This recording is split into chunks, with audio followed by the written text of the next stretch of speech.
ਵਾਹਿਗੁਰੂ ਜੀ ਕਾ ਖਾਲਸਾ ਵਾਹਿਗੁਰੂ ਜੀ ਕੀ ਫਤਿਹ। ਮੈਂ ਰਜਿੰਦਰ ਕੌਰ ਪੰਜਾਬੀ ਵਿਸ਼ੇ ਨਾਲ ਸੰਬੰਧਿਤ ਅੱਜ ਉਪ ਵਿਸ਼ਾ ਅੱਖਰ ਬੋਧ ਤੁਹਾਡੇ ਸਾਹਮਣੇ ਲੈ ਕੇ ਆਈ ਹਾਂ। ਅੱਜ ਅਸੀਂ ਅੱਖਰ ਬੋਧ ਦੇ ਵਿੱਚ ਲਗਾ ਮਾਤਰਾਵਾਂ ਅਤੇ ਲਗਾਖਰ ਬਾਰੇ ਪੜ੍ਹਾਂਗੇ ਗੁਰਬਾਣੀ ਸੰਥਿਆ ਦੇ ਅਨੁਸਾਰ। ਹਾਂਜੀ, ਸਭ ਤੋਂ ਪਹਿਲਾਂ ਅੱਖਰ ਬੋਧ ਹੁੰਦਾ ਕੀ ਹੈ? ਅੱਖਰ ਬੋਧ ਵਿਆਕਰਨ ਦੀ ਉਹ ਇਕਾਈ ਹੈ ਜਿਸ ਰਾਹੀਂ ਅੱਖਰਾਂ, ਲਗਾ ਮਾਤਰਾਵਾਂ ਅਤੇ ਲਗਾਖਰਾਂ ਆਦਿ ਦੇ ਨਿਯਮ ਬਾਰੇ ਸਾਨੂੰ ਜਾਣਕਾਰੀ ਮਿਲਦੀ ਹੈ।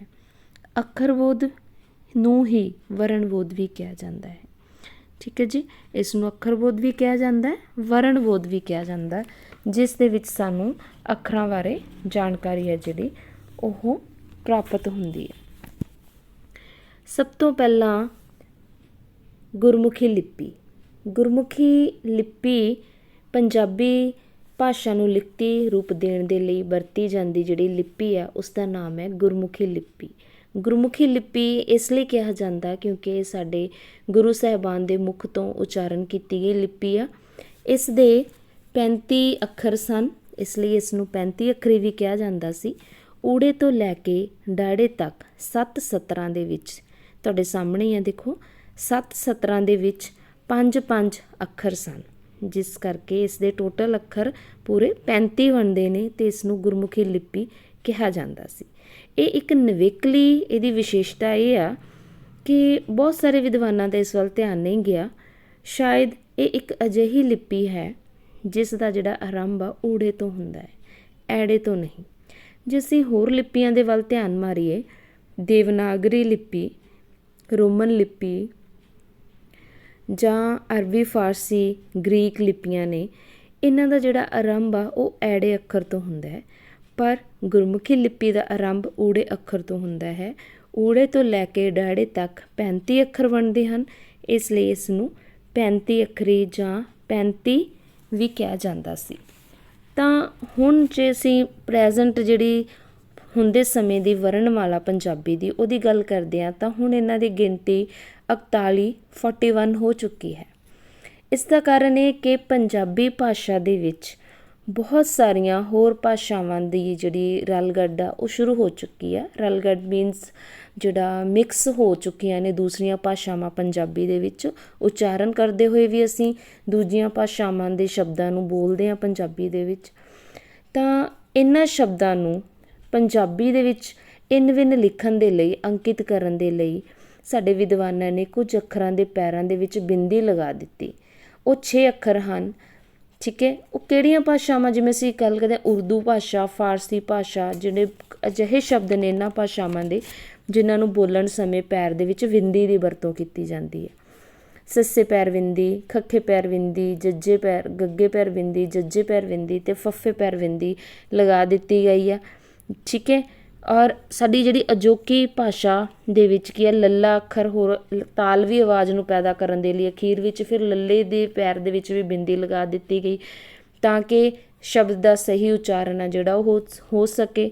ਤਾਂ ਹੁਣ ਪ੍ਰੈਜ਼ੈਂਟਲੀ ਜਿਹੜੀ ਪੰਜਾਬੀ ਭਾਸ਼ਾ ਦੀ ਜਿਹੜੀ ਵਰਣਮਾਲਾ ਉਹਦੇ 41 ਅੱਖਰ ਨੇ, 6 ਅੱਖਰ ਪੈਰ ਵਿੱਚ ਬਿੰਦੀ ਲਾ ਕੇ ਜਿਹੜੇ ਨੇ ਉਹ ਸ਼ਾਮਿਲ ਹੋ ਚੁੱਕੇ ਨੇ।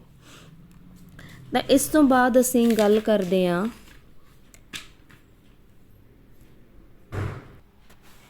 ਹਾਂਜੀ, ਹੁਣ ਅਸੀਂ ਗੱਲ ਕਰਦੇ ਹਾਂ ਅੱਖਰ ਜਾਂ ਵਰਣ ਦੇ ਵਿੱਚ ਸਵਰ ਵਾਹਕ। ਪੰਜਾਬੀ ਦੇ ਵਿੱਚ ਜੇ ਅਸੀਂ ਪ੍ਰਸ਼ਨ ਕਰੀਏ ਕਿ ਕਿੰਨੇ ਸਵਰ ਹੁੰਦੇ ਹਨ ਤਾਂ ਆਮ ਤੌਰ 'ਤੇ ਊੜਾ, ਐੜਾ ਅਤੇ ਈੜੀ ਤਿੰਨਾਂ ਨੂੰ ਸਵਰ ਕਿਹਾ ਜਾਂਦਾ ਹੈ, ਪਰ ਅਸਲ ਵਿੱਚ ਇਹ ਸਵਰ ਨਹੀਂ, ਸਵਰ ਵਾਹਕ ਅੱਖਰ ਹੁੰਦੇ ਹਨ। ਇਹਨਾਂ ਨੂੰ ਸਵਰ ਨਹੀਂ ਕਿਹਾ ਜਾਂਦਾ। ਊੜਾ, ਐੜਾ ਅਤੇ ਈੜੀ ਨੂੰ ਸਵਰ ਵਾਹਕ ਅੱਖਰ ਕਿਹਾ ਜਾਂਦਾ ਹੈ। ਸਵਰਾਂ ਦੀ ਗਿਣਤੀ 10 ਹੁੰਦੀ ਹੈ, ਜਿਨ੍ਹਾਂ ਦੇ ਨਾਲ 9 ਲਗਾ ਮਾਤਰਾਵਾਂ ਨਿਖੇੜੂ ਧੁਨੀਆਂ ਨੂੰ ਪ੍ਰਗਟਾਇਆ ਜਾਂਦਾ। 9 ਲਗਾ ਮਾਤਰਾਵਾਂ ਦੀਆਂ ਨਿਖੇੜੂ ਧੁਨੀਆਂ। ਅਤੇ ਐੜਾ ਵਾ ਜਿਹੜਾ ਉਹ ਮੁਕਤਾ ਹੁੰਦਾ, ਉਹਨੂੰ ਕੋਈ ਮਾਤਰਾ ਜਿਹੜੀ ਆ ਉਹ ਨਹੀਂ ਲੱਗਦੀ, ਅਤੇ ਇਸ ਕਰਕੇ ਲਗਾ ਮਾਤਰਾਵਾਂ ਦੀ ਗਿਣਤੀ ਹੈ ਜਿਹੜੀ ਉਹ 10 ਹੁੰਦੀਆਂ ਅਤੇ ਇਹਨਾਂ ਦੇ ਲੱਗਣ ਦੇ ਨਾਲ ਇਹ ਸਵਰ ਮੁਹਾਰਨੀ ਬਣ ਜਾਂਦੀ ਹੈ।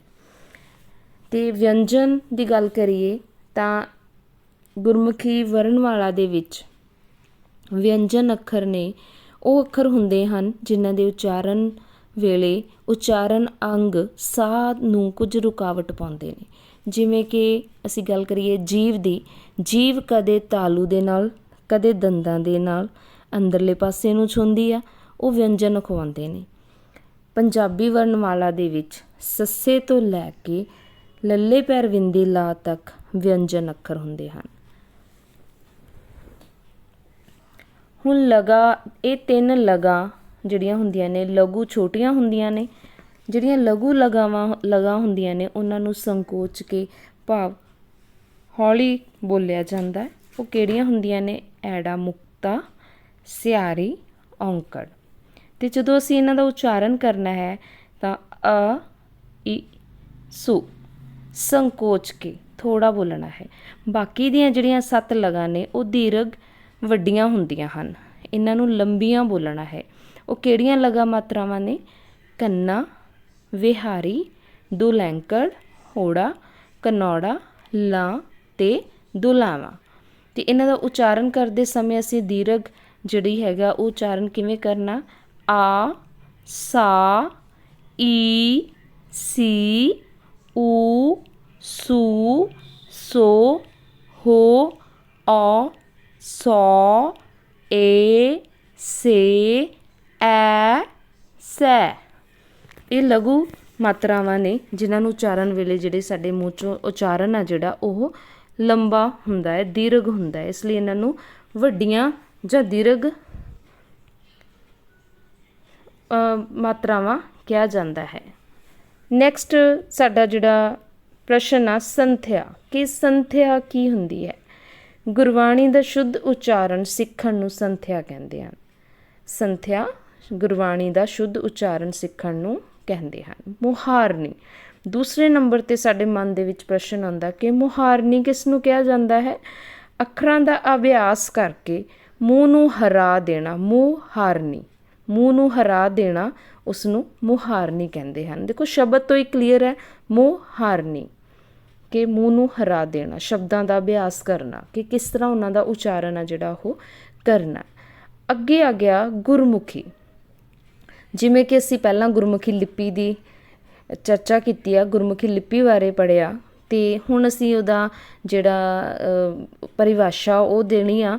ਗੁਰਮੁਖੀ ਲਿਪੀ ਕੀ ਹੁੰਦੀ ਹੈ? ਗੁਰਮੁਖੀ ਕੀ ਹੁੰਦਾ? ਗੁਰੂ ਸਾਹਿਬ ਦੇ ਮੁਖ ਤੋਂ ਉਚਾਰਨ ਹੋਏ ਸ਼ਬਦਾਂ ਨੂੰ ਗੁਰਮੁਖੀ ਕਹਿੰਦੇ ਹਨ। ਇਸ ਗੁਰਮੁਖੀ ਦੇ 35 ਅੱਖਰ ਹਨ, ਊੜੇ ਤੋਂ ਲੈ ਕੇ ਡਾੜੇ ਤੱਕ। ਪੰਜਾਬੀ, ਪੰਜਾਬੀ ਕੀ ਹੈ? ਪੰਜਾਬੀ ਇੱਕ ਭਾਸ਼ਾ ਹੈ ਜੋ ਸਦੀਆਂ ਤੋਂ ਬੋਲੀ ਜਾਂਦੀ ਹੈ।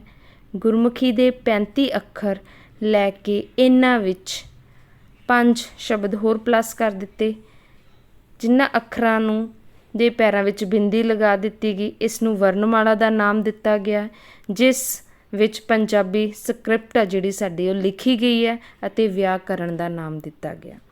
ਜਿਹੜੀ ਕਿ ਅਸੀਂ ਆਧੁਨਿਕ ਵਰਨਮਾਲਾ ਜਿਹੜੀ ਆ ਉਸ ਦੀ ਗੱਲ ਕਰ ਰਹੇ ਹਾਂ ਕਿ ਇਸ ਨੂੰ ਵਿਆਕਰਨ ਦਾ ਨਾਮ ਦਿੱਤਾ ਗਿਆ ਔਰ ਪੰਜਾਬੀ ਸਕ੍ਰਿਪਟ ਵੀ ਇਸੇ ਦੇ ਵਿੱਚ ਹੀ ਸਾਨੂੰ ਮਿਲਦੀ ਹੈ। 3 ਸਹਾਇਕ ਲਗਾਂ ਹਨ। ਸਹਾਇਕ ਲਗਾਂ ਕਿਹੜੀਆਂ ਹੁੰਦੀਆਂ ਨੇ? ਅਦਕ, ਟਿੱਪੀ ਅਤੇ ਬਿੰਦੀ।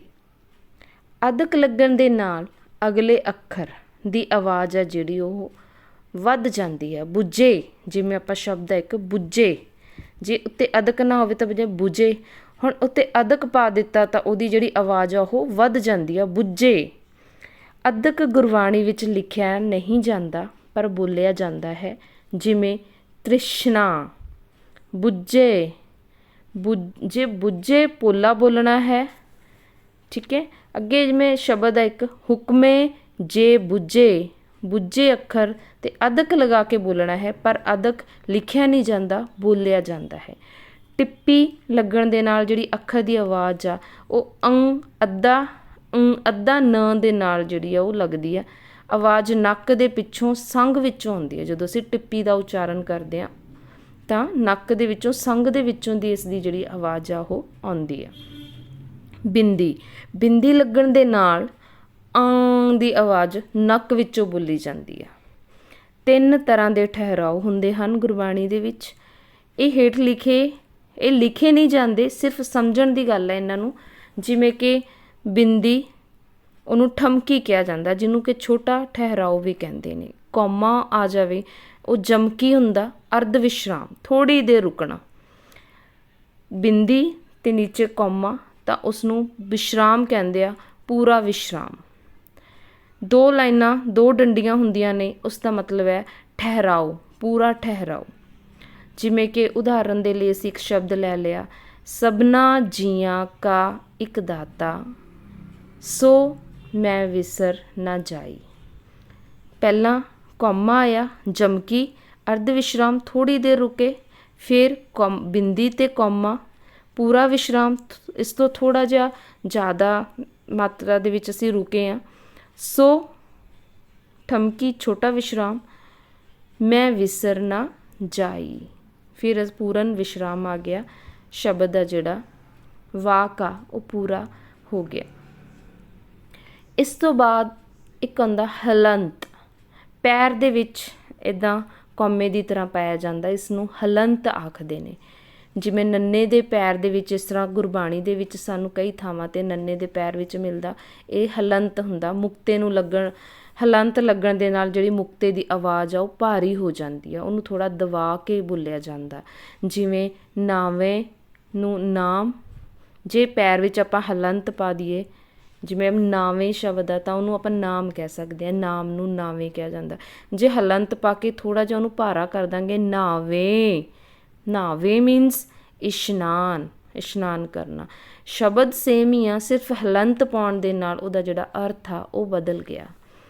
ਗੁਰਬਾਣੀ ਪੜ੍ਹਨ ਲੱਗਿਆਂ ਸਾਰੀਆਂ ਲਗਾਂ ਬੋਲਣੀਆਂ ਹਨ, ਕੋਈ ਵੀ ਲਗ ਚੁੱਪ ਜਾਂ ਸਾਇਲੈਂਟ ਨਹੀਂ ਹੁੰਦੀ, ਅਤੇ ਨਾ ਹੀ ਆਪਣੇ ਕੋਲੋਂ ਕੋਈ ਵੀ ਲਗ ਲਗਾਉਣੀ ਹੈ। ਇਹ ਗੱਲ ਦਾ ਧਿਆਨ ਰੱਖਣਾ ਹੈ ਕਿ ਜਦੋਂ ਵੀ ਅਸੀਂ ਗੁਰਬਾਣੀ ਪੜ੍ਹਦੇ ਹਾਂ, ਉਚਾਰਨ ਕਰਦੇ ਹਾਂ, ਤਾਂ ਸਾਰੀਆਂ ਲਗਾਂ ਬੋਲਣੀਆਂ ਨੇ, ਕੋਈ ਵੀ ਲਗ ਆ ਜਿਹੜੀ ਉਹ ਸਾਇਲੈਂਟ ਨਹੀਂ ਰੱਖਣੀ, ਅਤੇ ਨਾ ਹੀ ਆਪਣੇ ਕੋਲੋਂ ਕੋਈ ਲਗ ਲਗਾਉਣੀ ਹੈ। ਗੁਰਬਾਣੀ ਅਤੇ ਪੰਜਾਬੀ ਦੀ ਵਿਆਕਰਨ ਲਾਗੂ ਨਹੀਂ ਹੁੰਦੀ। ਗੁਰਬਾਣੀ 'ਤੇ ਸਿਰਫ ਗੁਰਮੁਖੀ ਅਤੇ ਮੁਹਾਰਨੀ ਲਾਗੂ ਹੁੰਦੀ ਹੈ। ਗੁਰਬਾਣੀ ਦੀ ਆਪਣੀ ਵਿਆਕਰਨ ਹੈ, ਜਿਵੇਂ ਕਵਣ, ਕਵਣ, ਕਵਣੇ। ਇਹਦੇ ਵਿੱਚ ਹੁਣ ਇਹ 3 ਸ਼ਬਦ ਨੇ, ਕਵਣ, ਕਵਣ, ਕਵਣੇ। ਕਵਣ, ਸਭ ਤੋਂ ਪਹਿਲਾ ਜਿਹੜਾ ਸ਼ਬਦ ਆ ਕਵਣ, ਕੱਕਾ ਵਾਵਾ ਨਾਣਾ। ਕਿਹੜੀ ਤਿੱਥ ਸੀ, ਕਿਹੜਾ ਦਿਨ ਸੀ। ਕਵਣ ਮੀਨਸ ਕਿਹੜੀ ਤਿੱਥ ਤੇ ਕਿਹੜਾ ਦਿਨ ਸੀ। ਜੇ ਨਾਣੇ ਨੂੰ ਔਂਕੜ ਲਗਾ ਦਿੱਤਾ ਤਾਂ ਇਸ ਦਾ ਅਰਥ ਬਣ ਗਿਆ ਉਹ ਕਿਹੜਾ ਉਹ ਵੇਲਾ ਤੇ ਵਕਤ ਸੀ। ਪਹਿਲਾਂ ਦਿਨ ਤੇ ਤਿੱਥ ਦੀ ਗੱਲ ਕੀਤੀ ਗਈ ਹੈ, ਜੇ ਔਂਕੜ ਲੱਗਣ ਦੇ ਨਾਲ ਉਸੇ ਸ਼ਬਦ ਦਾ ਅਰਥ ਵੇਲਾ ਅਤੇ ਵਕਤ ਨਿਕਲਦਾ। ਅਤੇ ਨਾਣੇ ਨੂੰ ਸਿਹਾਰੀ ਲਗਾਉਣ ਦੇ ਨਾਲ ਮੀਨਸ ਕਿਹੜੀਆਂ ਰੁੱਤਾਂ ਸਨ, ਕਿਹੜਾ ਉਹ ਮਹੀਨਾ ਸੀ ਜਦੋਂ ਇਹ ਸੰਸਾਰ ਬਣਿਆ ਸੀ। ਮੀਨਸ ਜਿਹੜੇ ਇਹ ਲਗਾ ਨੇ, ਇਹਨਾਂ ਨੂੰ ਲਗਾਉਣ ਦੇ ਨਾਲ ਇਹਨਾਂ ਦੇ ਅਰਥ ਨੇ ਜਿਹੜੇ ਉਹ ਪਰਿਵਰਤਿਤ ਹੋ ਜਾਂਦੇ ਨੇ। ਇਸ ਗੱਲ ਦਾ ਧਿਆਨ ਰੱਖਣਾ। ਇਸੇ ਕਰਕੇ ਕਿਹਾ ਗਿਆ ਕਿ ਗੁਰਬਾਣੀ ਨੂੰ ਪੜ੍ਹਨ ਲੱਗਿਆਂ ਜਿੰਨੀਆਂ ਵੀ ਲਗਾਂ ਨੇ ਉਹ ਬੋਲਣੀਆਂ ਨੇ, ਕੋਈ ਵੀ ਲਗ ਸਾਇਲੈਂਟ, ਚੁੱਪ ਨਹੀਂ ਹੈ। ਇਸ ਤੋਂ ਬਾਅਦ ਅਸੀਂ ਗੱਲ ਕਰਦੇ ਹਾਂ ਪੰਗਤੀ। ਗੁਰਬਾਣੀ ਦੀ ਲਾਈਨ ਨੂੰ ਪੰਗਤੀ ਆਖਦੇ ਹਨ। ਪੰਗਤੀ ਦੇ ਅਖੀਰ 'ਤੇ 2 ਡੰਡੇ ਲੱਗਦੇ ਆ। ਪੰਜਾਬੀ ਵਿੱਚ ਲਾਈਨ ਦੇ ਅਖੀਰ 'ਤੇ 1 ਡੰਡੀ ਲੱਗਦੀ ਆ, ਪਰ ਗੁਰਬਾਣੀ ਦੇ ਵਿੱਚ ਜਦੋਂ ਲਾਈਨ ਆ ਜਿਹੜੀ ਵਾਕਾ ਖ਼ਤਮ ਹੁੰਦਾ ਤਾਂ 2 ਡੰਡੇ ਲੱਗਦੇ ਨੇ। ਨੰਬਰ, ਗੁਰਬਾਣੀ ਪੰਗਤੀ ਦੇ ਅਖੀਰ 'ਤੇ ਇੱਕ ਨੰਬਰ ਲਿਖਿਆ ਜਾਂਦਾ। ਜਦੋਂ ਅਸੀਂ ਗੁਟਕਾ ਸਾਹਿਬ ਤੋਂ ਤੁਸੀਂ ਜਾਂ ਗੁਰੂ ਗ੍ਰੰਥ ਸਾਹਿਬ ਦੇ ਵਿੱਚ ਸ਼ਬਦ ਨੂੰ ਧਿਆਨ ਨਾਲ ਵਾਚੋਗੇ ਤਾਂ ਜਦੋਂ ਸ਼ਬਦ ਖ਼ਤਮ ਹੁੰਦਾ ਤਾਂ ਉਹਨਾਂ ਦੇ ਅਖੀਰ ਦੇ ਉੱਤੇ ਨੰਬਰ ਆਉਂਦੇ ਨੇ। ਠੀਕ ਆ, ਇਹ ਸਲੋਕਾਂ ਦੀ ਗਿਣਤੀ ਦਾ ਹਿਸਾਬ ਰੱਖਦੇ ਨੇ ਕਿ ਸਲੋਕ ਆ ਜਿਹੜੇ ਉਹ ਕਿੰਨੇ ਕਿੰਨੇ ਹੋ ਗਏ ਨੇ, ਜਾਂ ਫਿਰ ਕਿੰਨੇ ਉਚਾਰਨ ਕੀਤੇ ਨੇ, ਜਾਂ ਫਿਰ ਮਹੱਲੇ ਜਿਹੜੇ ਨੇ ਗੁਰੂ ਮਹਾਰਾਜ ਦੇ ਨਾਮ ਦੇ ਨਾਲ ਮਹੱਲੇ, ਜਿਵੇਂ ਮਹੱਲਾ ਪਹਿਲਾ ਗੁਰੂ ਨਾਨਕ ਦੇਵ ਜੀ ਦੀ ਬਾਣੀ, ਮਹੱਲਾ ਦੂਜਾ ਗੁਰੂ ਅੰਗਦ ਦੇਵ ਜੀ ਦੀ, ਮਹੱਲਾ ਤੀਜਾ। ਇਸ ਤਰ੍ਹਾਂ ਕਰਕੇ ਗੁਰੂ ਮਹਾਰਾਜ ਦੀ ਜਿਹੜੀ ਜੋਤ ਆ ਉਹਨਾਂ ਨੂੰ ਮਹੱਲਿਆਂ ਦੇ ਵਿੱਚ ਇਹਨਾਂ ਨੰਬਰਾਂ ਦੇ ਨਾਲ ਅੰਕਿਤ ਕੀਤੀ ਜਾਂਦੀ ਹੈ। ਇਹਨਾਂ ਲਗਾਂ ਅਤੇ ਮੁਕਤੇ ਦਾ ਖਾਸ ਖਿਆਲ ਰੱਖੋ ਜੀ, ਖਾਸ ਕਰਕੇ ਇਹਨਾਂ ਸ਼ਬਦਾਂ ਵਿੱਚ ਜਿਨ੍ਹਾਂ ਵਿੱਚ ਹਾਹਾ ਲੱਗਦਾ ਹੈ।